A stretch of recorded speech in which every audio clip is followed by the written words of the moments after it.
रायगड जिल्ह्यात आम्ही मागच्याही वेळेला नगरपालिकेला एक नंबरचा पक्ष राष्ट्रवादी काँग्रेस पक्ष होता आणि आत्ताही राष्ट्रवादी काँग्रेस हा पक्ष एक नंबरचा राहील ही मी गॅरंटी देतो की जिल्ह्यामध्ये राष्ट्रवादी काँग्रेस जिल्हा परिषदेमध्ये एक नंबरचा पक्ष राष्ट्रवादी काँग्रेसच राहील. रायगडमधील जिल्हा परिषद आणि पंचायत समितीच्या निवडणुकांची रणधुमाळी सुरू झालेली आहे. 5 फेब्रुवारीला मतदान असणार आहे आणि 7 फेब्रुवारीला निकाल असणार आहे. तर राष्ट्रवादीची रायगड जिल्ह्यामधली जी सध्याची परिस्थिती आहे, राष्ट्रवादी कुठल्या पक्षाबरोबर युती करणार आहे की स्वबळावर लढणार आहे, हे जाणून घेण्यासाठी आपण आलेलो आहोत राजूजी साबळे जे राष्ट्रवादीचे प्रवक्ते आहेत त्यांच्याकडे. सर नमस्कार. नमस्कार. सध्या आपण जिल्ह्याची परिस्थिती बघितली रायगड जिल्ह्यातली, तर आपण कुठल्या पक्षाबरोबर युती करणार आहात का? आमची बोलणी ही आमच्या वरिष्ठ लेवलला चालू आहे. आम्ही नगरपालिकेला बहुतेक रायगडमध्ये बऱ्याच ठिकाणी भारतीय जनता पक्षावर युती केलेली होती, त्यामुळे आताही त्या ठिकाणी आमची बोलणी चालू आहेत आणि सक्सेस होतील असं वाटतंय आमचं. जिल्हा परिषदेला आपण एक गणितं बघितली तर आता तटकरे साहेबांनी अलिबागमध्ये एक वक्तव्य केलेलं की भाजपा बरोबर आमची बोलणी चालू आहे, तर ती प्राथमिक लेवलला चालू आहेत, लवकरच काय ती स्पष्टता आम्ही देऊ. तर याबाबत अजून पुढे काही बोलणं झालेलं आहे? चालू आहेत बोलणे. आता कालच आजच महानगरपालिकेच्या निवडणुकीचे निकाल आटपले आहेत. आता तातडीने ते सुरू होतील बोलणे आमची पुन्हा 2 दिवसात संपतील असं वाटतंय, अपेक्षित आहे आम्हाला.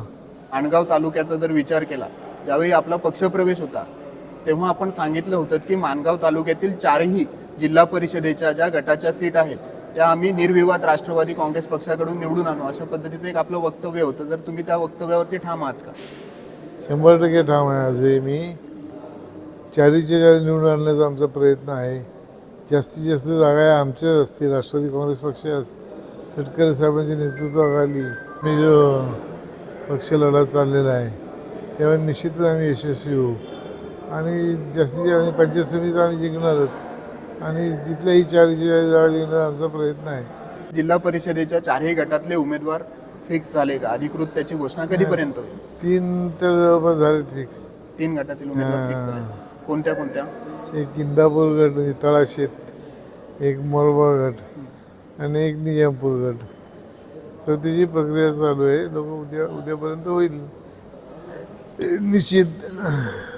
आपला आत्ता ज्या वेळेला आता फॉर्म भरण्याच्या डेट चालू झालेल्या आहेत, राष्ट्रवादी काँग्रेस पक्षातर्फे ज्या वेळेला फॉर्म भरणार त्यावेळेला शक्ती प्रदर्शन करताना कोणी मोठा नेता येणार आहे का? नाही, फॉर्म भरण्यासाठी आम्ही नेतेमंडळींना त्रास देत नाही, परंतु कदाचित सभा घेण्यासाठी येऊ शकतील, एखादी सभा मिळू शकेल आम्हाला माणगाव तालुक्याला, त्यावेळेला निश्चितपणे त्याचा विचार होईल.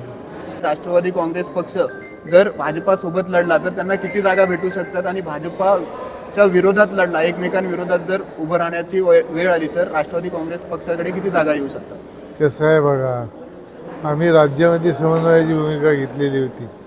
राज्यामध्ये आम्ही भाजपाने आम्ही जास्त बंडखोरी होऊ नये म्हणून आम्ही प्रत्येकाने सगळ्या सीट लढवल्या जवळपास. त्या ठिकाणी शक्य आलं त्या ठिकाणी ती केली, त्या ठिकाणी शक्य नव्हतं त्या ठिकाणी आम्ही वेगवेगळ्या लढलो आहोत. परंतु रायगड जिल्ह्यात आम्ही मागच्याही वेळेला नगरपालिकेला एक नंबरचा पक्ष राष्ट्रवादी काँग्रेस पक्ष होता आणि आत्ताही राष्ट्रवादी काँग्रेस हा पक्ष एक नंबरचा राहील ही मी गॅरंटी देतो की जिल्ह्यामध्ये राष्ट्रवादी काँग्रेस जिल्हा परिषदेमध्ये एक नंबरचा पक्ष राष्ट्रवादी काँग्रेसच राहील. नक्कीच नक्कीच. तर हे होते आपल्यासोबत राष्ट्रवादी काँग्रेसचे प्रवक्ते राजूजी साबळे. त्यांचं असं मत आहे की रायगड जिल्ह्यामध्ये राष्ट्रवादी काँग्रेस पक्ष हा नंबर 1चा पक्ष राहील.